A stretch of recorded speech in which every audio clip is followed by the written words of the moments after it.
Olá, pessoal! Me chamo Leonardo Roinaski, sou professor da Universidade Federal de Santa Catarina. Este vídeo faz parte de uma série sobre o Departamento de Engenharia Sanitária e Ambiental da UFSC, seus laboratórios, seus professores, as áreas de atuação, sobre o curso.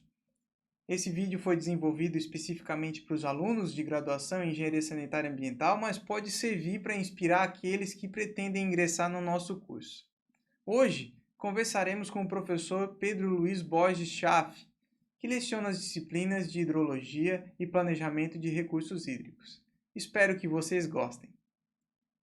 Olá, professor Pedro, muito obrigado por participar dessa construção que a gente está fazendo no nosso curso, nessas aulas sobre o nosso curso, sobre os nossos laboratórios.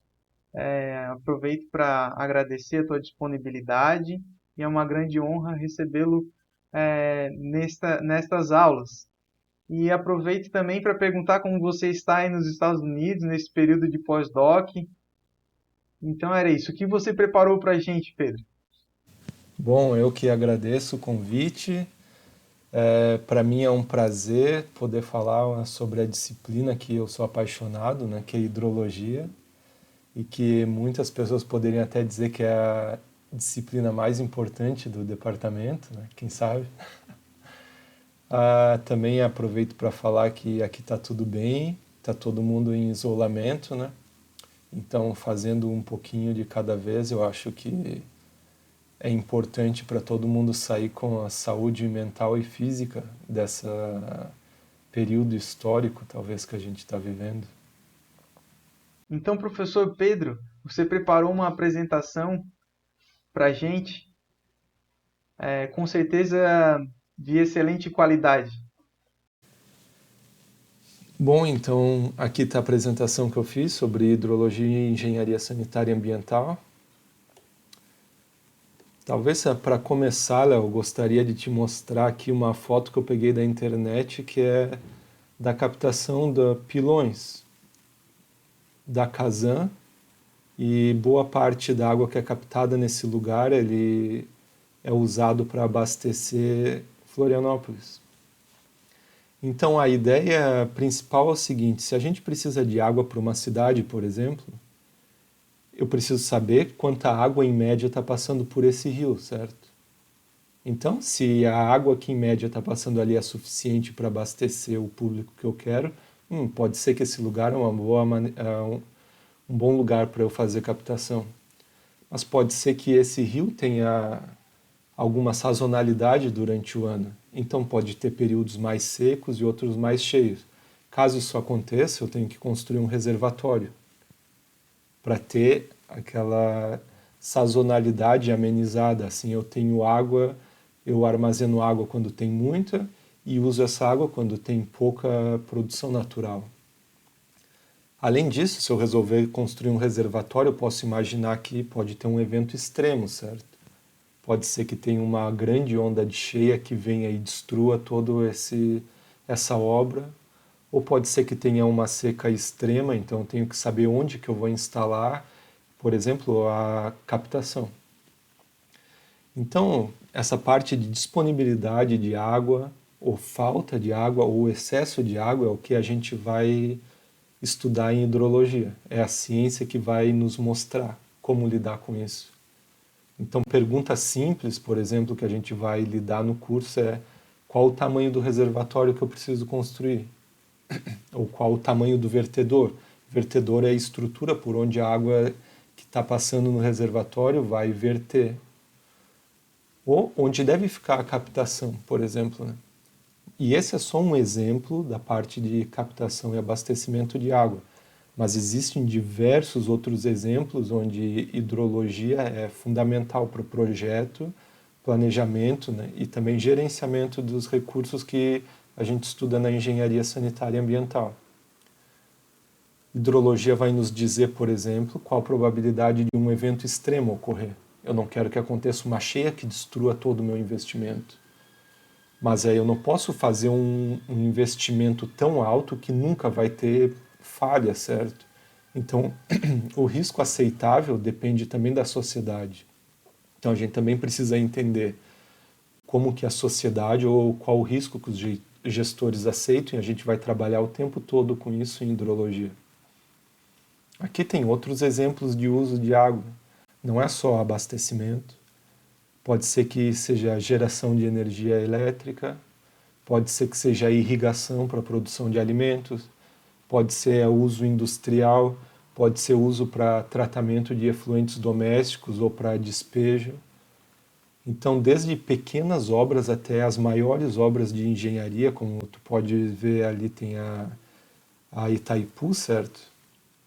Que custa milhões de reais ou milhões de dólares, para tudo, aquele entendimento de hidrologia fundamental. Então, nessa apresentação aqui, eu gostaria de começar com uma péssima notícia, uma boa notícia, que talvez você já saiba qual é, e finalmente eu vou dar um conselho, né? Não sei se vai servir para alguma coisa ou não. A péssima notícia tem a ver com o curso que vocês escolheram, que é Engenharia Sanitária e Ambiental. Para isso eu vou usar a frase desse senhor aqui, chamado Jim Kirchner, né? Ele é hidrólogo famoso, mas na verdade cientista bem famoso. E o que ele falou é que as leis da natureza não estão nem aí se a gente aceita elas ou não. A gente deve entender quais elas são e se planejar de acordo. Se a gente só faz planejamento ou projeto de acordo com opinião, de acordo com o time que cada um torce, certo? Isso não vai garantir que seja uma obra segura, ou que seja uma obra duradoura, ou que tenha sido um bom investimento. Então, por isso, eu acho que engenharia sanitária e ambiental é tão importante. A gente vai entender se os recursos disponíveis são suficientes para nós, e também a gente vai entender como manter esses recursos e quais são as possíveis ameaças que, quem sabe, a natureza também dá para nossas obras de engenharia. Por exemplo, cheias, chuvas muito intensas ou rajadas de vento, diversas situações. Tá? Então, essa é a péssima notícia, né? A natureza não está nem aí para a nossa opinião. Então, a gente tem que entender a natureza, e essa é a que eu acho que é a beleza do curso de Engenharia Sanitária e Ambiental, e também da ciência e hidrologia. Né? Ok? Outra boa notícia que a gente tem hidrologia, certo? Se a gente procurar ali no verbete da Wikipédia, daí vai ver uma coisa gigantesca, estuda a circulação, ocorrência, distribuição das diferentes formas da água, blá, blá, blá, blá, blá, blá. No final, o que quer dizer é para onde vai a água quando chove, certo? Aquela água daquela captação que a gente viu ali estava vindo de algum lugar. Então, a água chove em alguma região e ela escoa até outra região onde a gente provavelmente vai fazer o uso. Agora, a hidrologia, a gente tem que entender qual o caminho também que faz essa água. E como vocês podem ver nesse slide, o caminho é muito complicado e a gente não entende tanto do que está acontecendo, principalmente que boa parte da água, o caminho que a água faz, está embaixo do solo, né? E a gente não tem como ver tudo isso. Então, eu acho que vocês estão vendo esse slide, certo? Sobre balanço hídrico.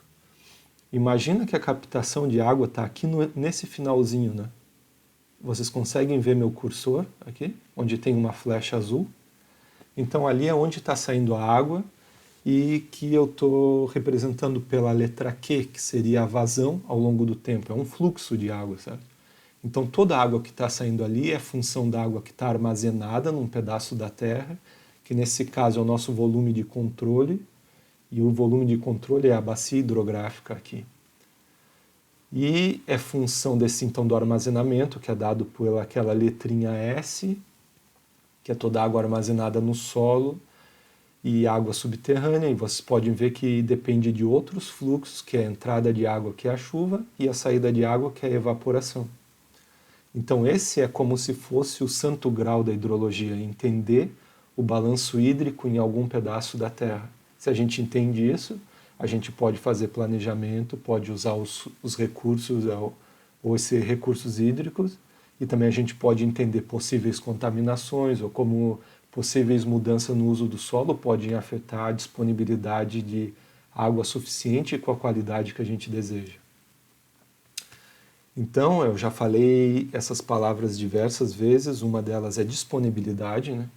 Muito importante, porque é o uso que a gente vai dar para a água. Então, o primeiro passo, a gente tem que entender quanta água tem disponível e como que é o ciclo sazonal, como que é o ciclo interanual. Outra coisa que a gente tem que entender são como ocorrem os extremos. Qual a probabilidade de dar uma seca neste ano, certo? Ou qual a probabilidade de dar uma cheia tão grande que cause inundação? Ou talvez numa cidade chova demais e vai causar alagamento em diversas regiões da cidade.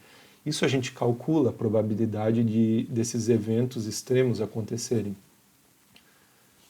Ok, então a gente já viu alguma coisa sobre volume de controle, viu como fazer balanço hídrico, balanço de massa, a gente está falando sobre probabilidade, extremos. Então todas essas palavras eu acho que os alunos vão começar a ver nos primeiros 2 anos do curso, né? E como vocês podem ver, são a base das disciplinas mais aplicadas que aparecem talvez a 6ª fase em diante. Então, por que hidrologia? Exatamente porque a gente quer fazer esses usos da água, né?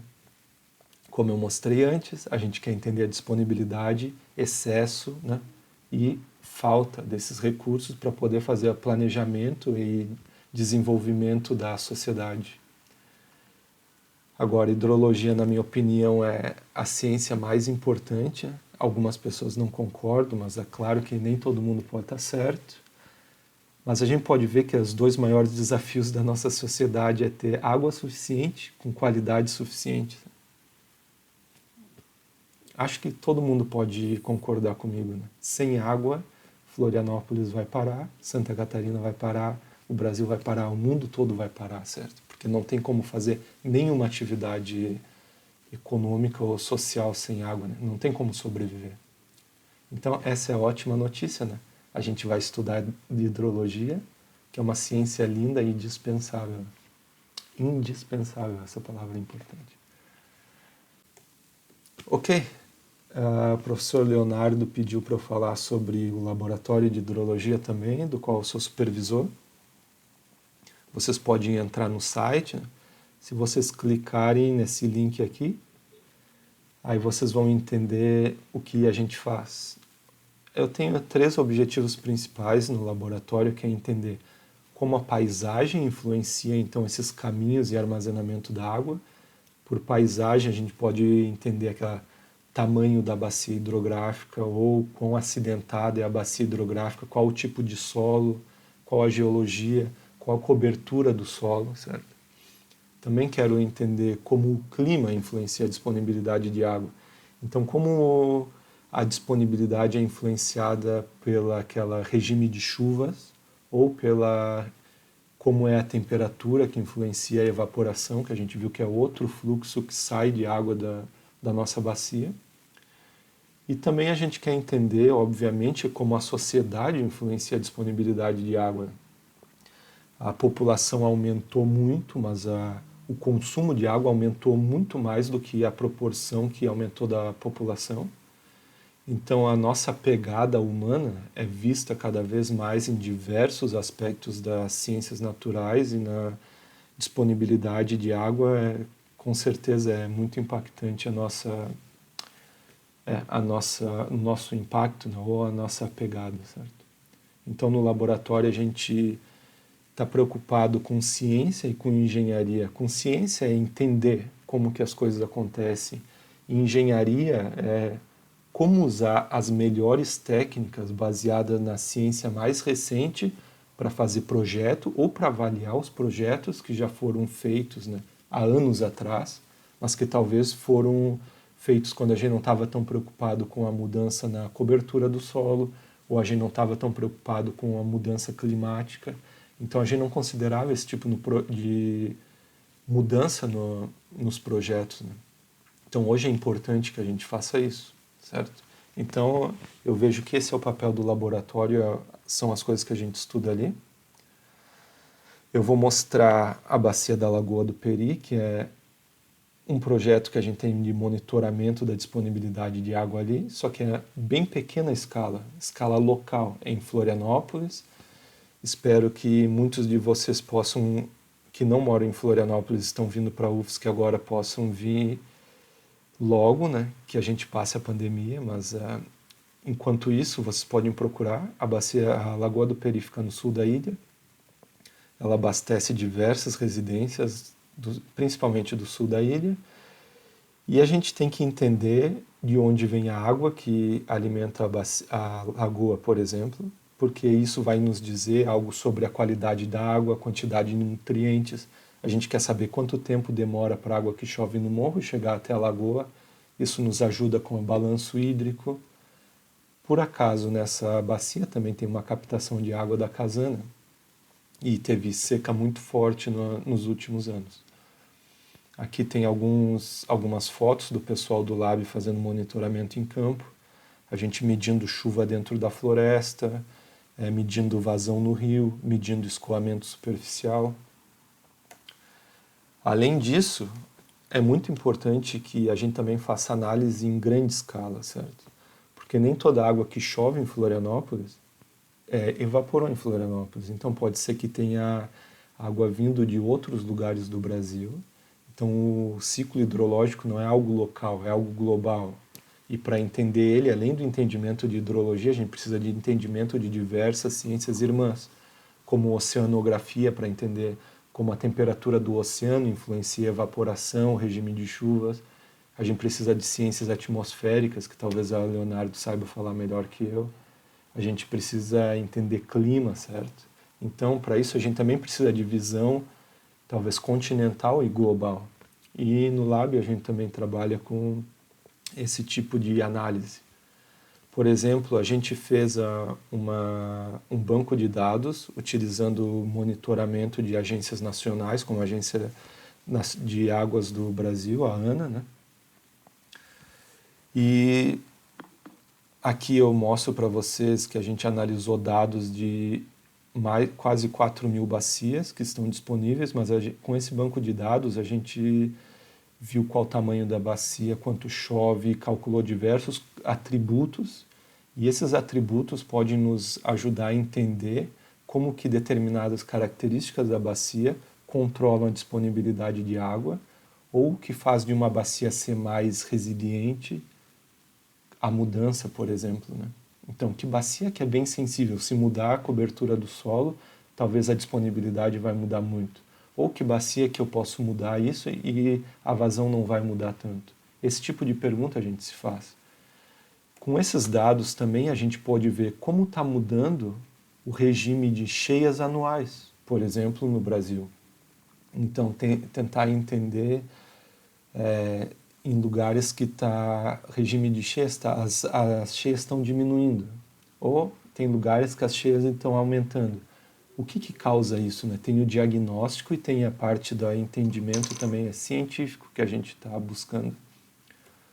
Também a gente está tentando entender, por exemplo, como que acontece a propagação de secas no país. Então, quanto tempo depois que parar de chover eu vou sentir falta de água para os usos que a gente quer fazer, certo? Então aqui também tem mais um gráfico dos nossos trabalhos. E aqui eu mostro os diversos fatores que podem influenciar na disponibilidade hídrica e que a gente está estudando quão importante é cada um desses fatores. Por exemplo, a primeira figurinha a gente viu como que a chuva está mudando. Na segunda figurinha aqui a gente vê como a temperatura está mudando. Na terceira, como a cobertura de florestas está mudando. A quarta é qual o momento que foi instalado reservatórios, tanto para energia hidrelétrica quanto outros. E a última é como que o consumo de água está mudando. Então, é bem provável que a disponibilidade de água numa bacia é uma combinação desses diversos fatores. Então, a gente está tentando desenredar a importância de cada um desses fatores. Então, esses são os trabalhos que a gente faz, né, desde a pequena escala local, até aquela escala nacional. E, obviamente, eu não conseguiria fazer tudo sozinho.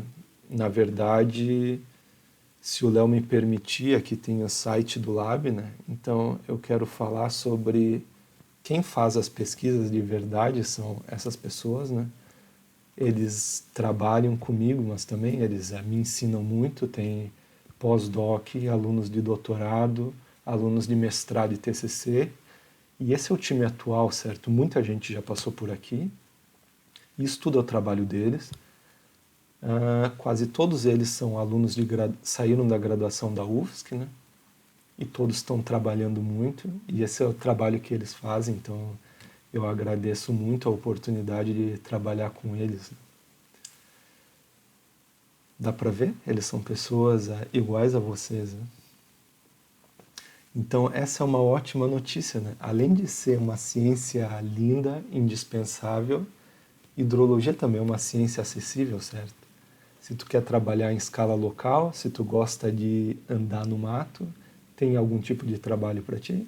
Se quer ficar no computador analisando dados, tem outro tipo de trabalho. Então, a ciência é que nem coração de mãe, né? Sempre cabe mais um. Ok? Finalmente, eu gostaria de dar um conselho, não sei se serve para alguma coisa, mas eu admiro muito esse físico, né, que já morreu há algum tempo, foi prêmio Nobel. Ele é Dick Feynman, certo? Então, o que ele fala é que o melhor ensino acontece quando existe uma relação direta entre um bom aluno e um bom professor. Eu tive sorte de entrar num laboratório quando eu estava na graduação e eu acho que isso foi o que me estimulou muito.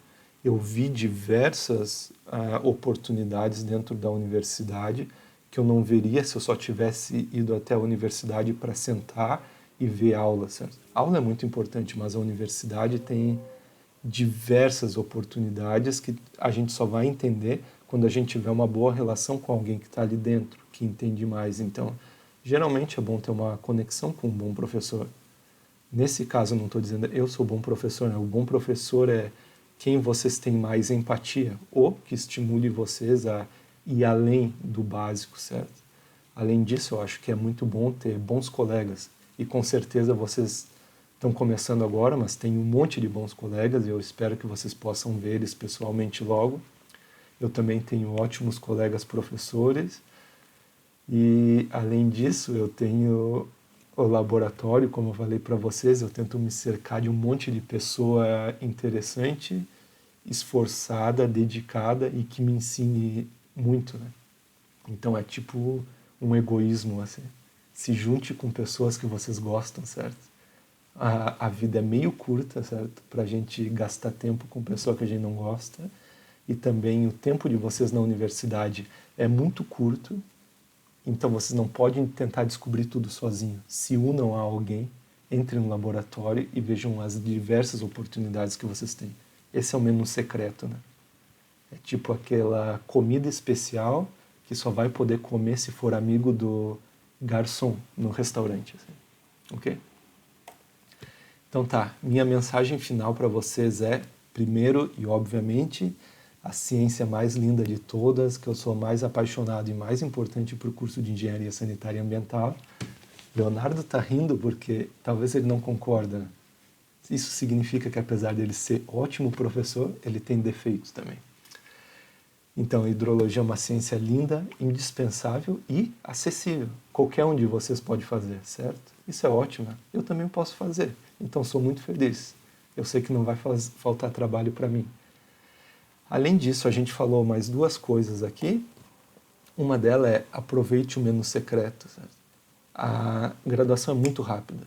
Então, se junte a quem conhece bem a universidade já. Por último, né, eu acho que eu não vou acabar com aquela péssima notícia, mas vocês já entenderam. Com a ciência, a gente pode entender a natureza e a gente pode fazer um planejamento coerente para melhorar a sociedade, né? Esse é o papel da engenheiro sanitarista e ambiental, tá? Assim, vocês estão na primeira fase. Eu espero ver vocês daqui a alguns semestres. Eu estou muito empolgado para ver vocês. Apesar que eu não estou vendo vocês aí, mas já estou imaginando na minha cabeça.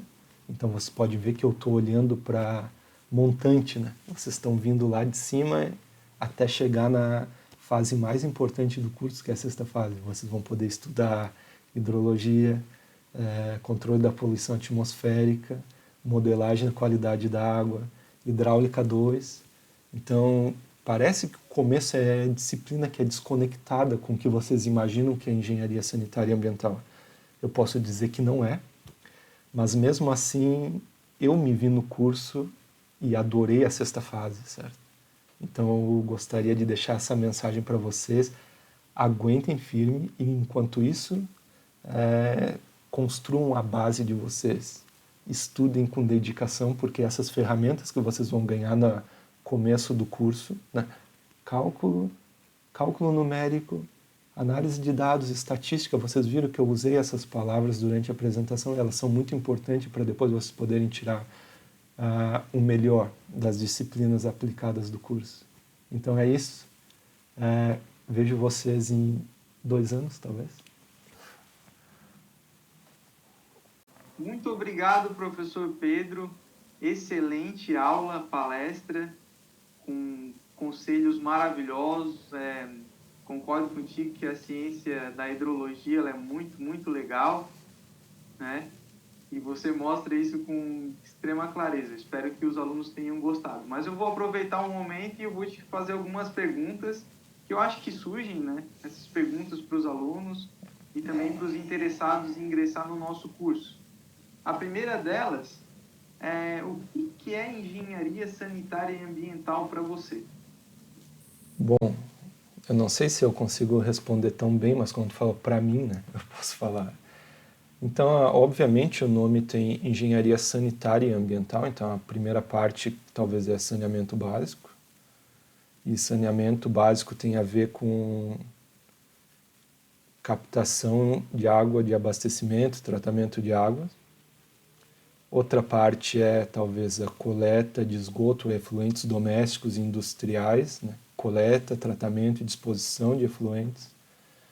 Outra parte seria drenagem urbana, então o que fazer com a água na cidade, águas urbanas. Falei 3. A quarta é talvez a poluição atmosférica, que tu vai falar para eles. Ainda tem outro aspecto importante que é resíduo sólido, certo? Em todas essas partes importantes do saneamento, hidrologia é fundamental para planejamento e projeto, certo? De execução de obra em qualquer dessas áreas. Tá. Agora existe o lado que é ambiental, certo? Então, o que é ambiental? Todas essas obras ou os recursos que a gente vai utilizar, eles estão na natureza, certo? Recurso natural. Então, em primeiro lugar, a gente tem que entender o que tem disponível para a gente, qual a melhor locação para um projeto e também quais são as ameaças que tem da natureza contra algum projeto que a gente quer fazer. Então, um lugar é muito seco ou chove demais, né? Isso vai influenciar talvez o tipo de obra que a gente vai fazer. Então, o entendimento do meio ambiente é muito importante. Para saber quais recursos estão disponíveis, mas também quais ameaças contra qualquer obra, né? Ou que lugar eu posso fazer uma obra sem que eu vá ameaçar recurso que é utilizado por outras pessoas, ou sem que eu vá ameaçar uma possível disponibilidade de recursos para futuro, né? Então, tanto no tempo quanto no espaço, assim. Então, a parte ambiental é entender onde fazer, o que tem, que ameaça tem. Então, talvez a parte ambiental é importante para qualquer outra engenharia, certo? Perfeito, professor Pedro. E na tua apresentação, você também deixou bem claro tua paixão pela ciência, tua paixão pela educação. E qual a mensagem que tu deixa para os alunos sobre ciência e educação? Minha visão é ciência e educação são inseparáveis, né? Então, se quer fazer educação de qualidade, é indispensável. Ciência é indispensável. Imagina, eu e tu talvez acabamos a graduação há mais de 3 anos atrás e há menos de 20 anos, né? Por aí. E a gente estudou com a livro de talvez 20 anos atrás e a gente até usa o mesmo livro hoje em dia para ensinar. E aquele livro de 20 anos atrás talvez foi escrito por uma pessoa que estudou há 30 ou 40 anos atrás, com conhecimento consolidado, né, de 50, 60 ou 70 anos atrás. Então, o que a gente usa de livro, muitas vezes é conhecimento consolidado que pode chegar a um século antes da o que a gente sabe sobre a natureza hoje, ou o que a gente sabe de mais avançado na ciência, né? Então, claro que não dá para incluir cada pequeno avanço da ciência na educação, da graduação, porque a gente precisa de conhecimento consolidado, mas se a gente não entender o que há de mais avançado, a gente vai estar sempre preso num mundo de 50 anos atrás ou 100 anos atrás. Então é indispensável que ciência faça parte da educação. Então não é à toa que na universidade os professores são espera-se que os professores façam ciência também, porque eles têm que entender qual que é o conhecimento atual e qual a limitação do conhecimento atual para ajudar a avançar o conhecimento e para poder passar para os alunos, né? Não adianta só saber fazer alguma receita de bolo. Tem que entender por que funciona, por que não funciona, né? Esse bolo eu posso fazer para 5 pessoas, quando eu faço para 10 pessoas é só multiplicar por 2, a receita funciona, né? Esse tipo de pensamento crítico a gente ganha com o pensamento científico, na minha opinião. Mas existem outros tipos de educação, né? Vocês agora vão conhecer pessoas de lugares diferentes, cultura diferente, religião diferente, ou sem religião. Então, esse tipo de outra parte da educação eu não estou comentando aqui, é só a parte técnica. Muitos alunos ficam preocupados depois com os locais de atuação, quais locais que eles podem trabalhar lá no futuro, né? E sempre surge essa dúvida: ah, mas quando eu me formar, o que eu posso fazer? Quais são os locais que eu posso trabalhar? Em específico, professor Pedro, quais são os locais de atuação que os alunos que gostarem da temática hidrologia e querem se especializar um pouco mais em hidrologia, quais são os locais que eles podem trabalhar? Bom, eu posso dar uma resposta fácil e tem uma resposta talvez um pouco mais profunda, ou não é difícil, né? Mas de qualquer maneira eu vou para a resposta simples primeiro. Se quer trabalhar especificamente com hidrologia, por exemplo, talvez na Casan, talvez num escritório em Florianópolis que presta consultoria para alguma hidrelétrica, fazendo o plano de segurança para um reservatório, por exemplo. Ou pode trabalhar numa agência de planejamento, como a ANA, que é a Agência Nacional das Águas que eu mostrei para vocês antes. Ou na CPRM, que é o Serviço Geológico do Brasil. Trabalha como técnico, pode ser medindo vazão, analisando dados, fazendo planejamento, tem diversos... O campo é muito vasto, né? Agora, o que eu gostaria de falar é que é muito importante a gente pensar o que vai fazer depois, certo? Mas a gente está estudando para ter independência. Então não se preocupa tanto com o que o mundo tem a oferecer, né? Mas pense sobre como se formar de maneira mais sólida possível para vocês poderem enfrentar qualquer mundo que tiver por aí, certo?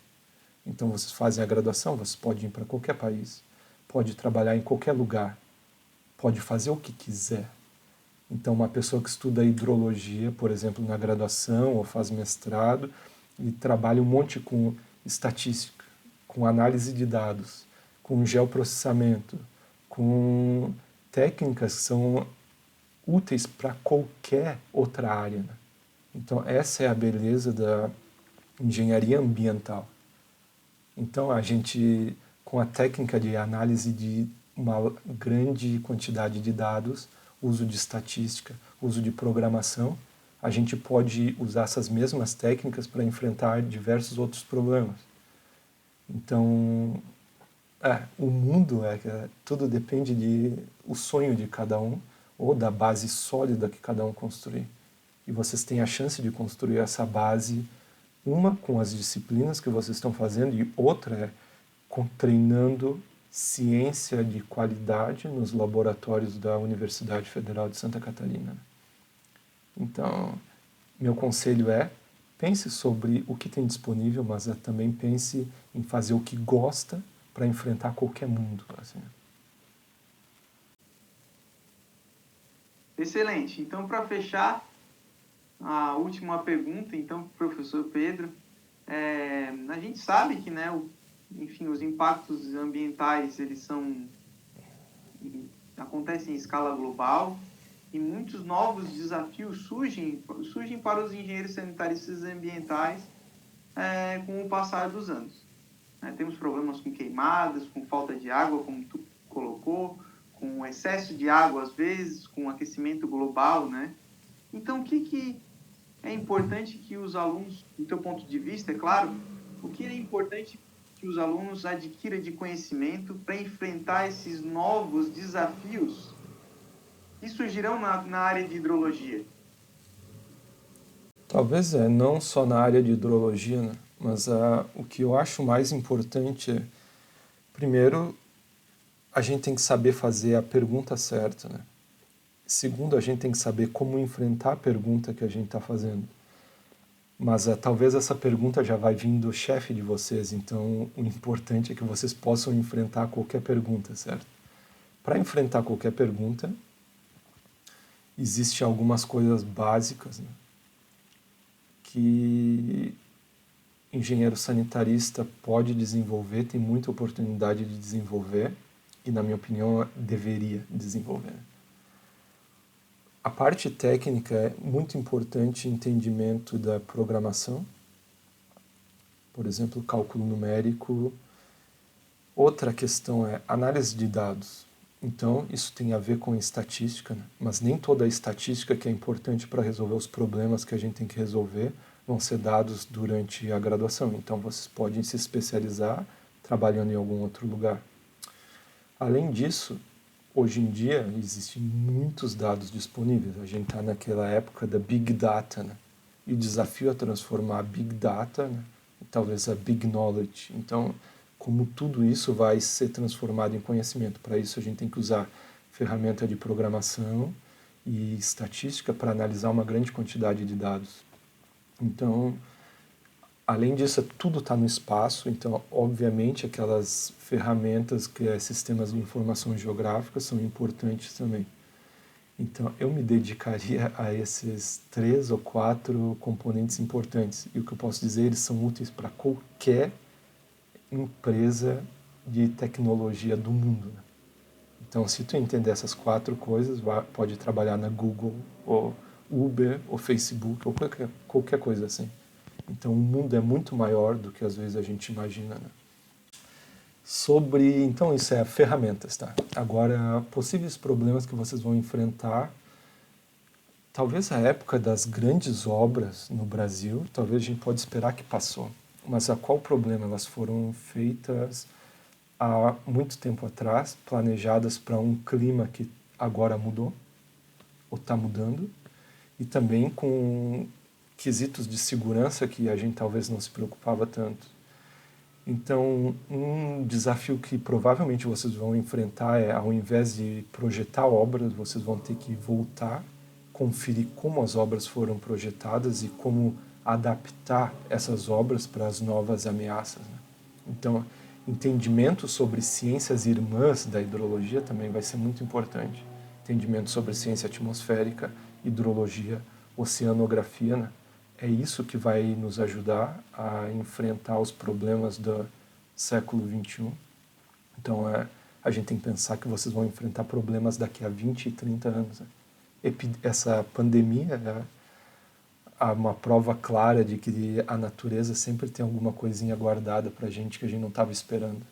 Então, quem vai enfrentar melhor isso? Quem estiver mais bem preparado e mais conectado com a ciência e o conhecimento atual. Não quem estiver torcendo para... não sei. Muito obrigado, professor Pedro. pelas excelentes contribuições, esses pontos de vista. Eu tenho certeza que será muito útil para os alunos e para aqueles que têm interesse em cursar engenharia sanitária e ambiental. Muito obrigado por disponibilizar seu tempo e participar deste mini evento, dessa aula. Agradeço enormemente, foi uma grande honra conversar contigo novamente, que é, além de meu colega, um grande amigo, que está nos Estados Unidos nesse momento, né, em isolamento também, e faz tempo que eu não te vejo, eu aproveito para registrar aqui um forte abraço, espero que você esteja se cuidando bastante. Hum, deixa eu ver. Então, provavelmente esse vídeo já ficou meio longo porque eu falo demais, né? Mas se vocês chegaram até aqui, ou se pularam tudo, tudo bem, isso é bom sinal. Significa que ao menos tiveram alguma paciência ou foram para o lugar certo, né? Então lembra, continua com essa perseverança e empolgação e cheguem até a sexta fase, pelo menos, que na minha opinião é a melhor fase do curso e provavelmente tem, não é provavelmente, tem a melhor disciplina do curso, né? Então vocês não vão se arrepender. Também quero de novo dizer que eu estou muito empolgado para ver vocês. Eu nem sei quem são, né?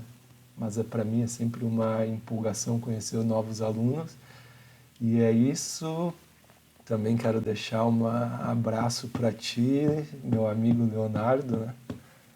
Logo a gente vai se ver. Espero que não é uma situação melhor do que esse isolamento. É isso.